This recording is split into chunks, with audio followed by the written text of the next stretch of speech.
مانگنے کی شدت قبولیت کی سب سے بڑی دلیل ہے۔ تمہاری مسلسل دعائیں تمہارا مقدر بدل دیتی ہیں۔ اللہ پاک ہی وہ واحد ذات ہے جس سے دکھ بانٹ کر سکون ملتا ہے۔ قرآن مختصر قصہ ہے خدا اور بندے کی محبت کا۔ مکڑی کے جالے سے بھی زیادہ کمزور ہے یہ دنیا کے سہارے۔ ایمان وہ روشن ستارہ ہے جو کبھی بے نور نہیں ہوتا۔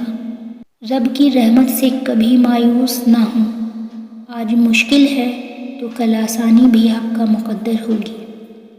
وہ جو عرش کے خزانوں کا مالک ہے، ان کی طاقت رکھنے کے باوجود اگر ہمیں کسی چیز سے محروم رکھتا ہے تو کوئی تو مصلحت ہوتی ہے۔ بے شک وہ جانتا ہے اور ہم نہیں جانتے۔ اپنے دلوں کو سکون دیں، حاصل لاحاصل کی پریشانی سے نکلیں، راضی ہونا سیکھیں۔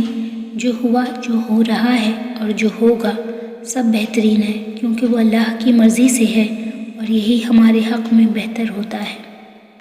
جب دکھ شدت اختیار کر جائے تو بولنے کی غلطی مت کرنا۔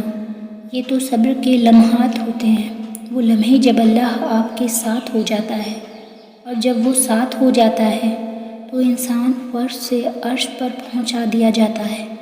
دیکھو یہ موقع گنوانے کا نہیں ہوتا، بہت کچھ پانے کا ہوتا ہے۔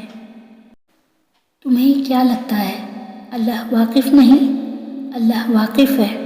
وہ تو درخت سے گرے ہر ایک پتے سے واقف ہے۔ تو تمہیں کیا لگتا ہے جب تم ٹوٹ کر گرتے ہو تو اسے معلوم نہیں؟ اسے سب معلوم ہوتا ہے۔ جن آزمائشوں پر تم خود کو کوستے ہو کہ میں ہی کیوں، ان پر صبر کے باعث اللہ فرشتوں کے سامنے تمہارے صبر کی مثال پیش کر رہا ہو۔ جو حالات تمہیں ستا رہے ہیں ان کے بدلے اللہ تمہارے نصیب کو پیارا کر رہا ہو۔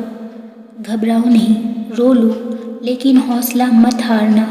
اللہ کو اپنی کہانی سناؤ، کیونکہ جو اپنی کہانی اللہ کو سناتے ہیں نا، اس کے لیے اختتام بھی وہ ان کا من پسند بنا دیتا ہے۔ کبھی نا امید مت ہونا۔ جب اللہ دینے پر آ جاتا ہے نا تو سنبھالے نہیں سنبھلتا، اور اللہ تمہاری دعاؤں کو نصیب سے ہارنے نہیں دیتا۔ یقین رکھو معجزے صبر کرنے اور ثابت قدم رہنے والوں کے لیے ہوتے ہیں۔ تو پھر ہمت مت ہارو۔ اگر وہ دعا کی توفیق دے رہا ہے تو جان لو کہ وہ مان گیا ہے۔ دیر بس اس لیے کر رہا ہے تاکہ تمہیں اپنے اور قریب لا سکے، اور پھر تمہیں وہاں سے عطا کر سکے جہاں تمہارے مقدر کی بھی رسائی نہیں۔ ہمیں نہیں معلوم ہوتا، لیکن ہم اپنی زندگی میں جو مشکل ترین دور گزار رہے ہوتے ہیں، حقیقت میں وہی ہماری کہانی کا سب سے مضبوط اور متاثر کن موڑ ہوتا ہے، اور اللہ وعدہ کرتا ہے کہ وہ ہمارے انجام کو آغاز سے بہتر بنا دے گا۔ پر اس سے پہلے ہمیں اپنے حصے کی آزمائش سے گزرنا ہوگا، کیونکہ زمزم ایریاں رگڑنے سے ہی ملتا ہے۔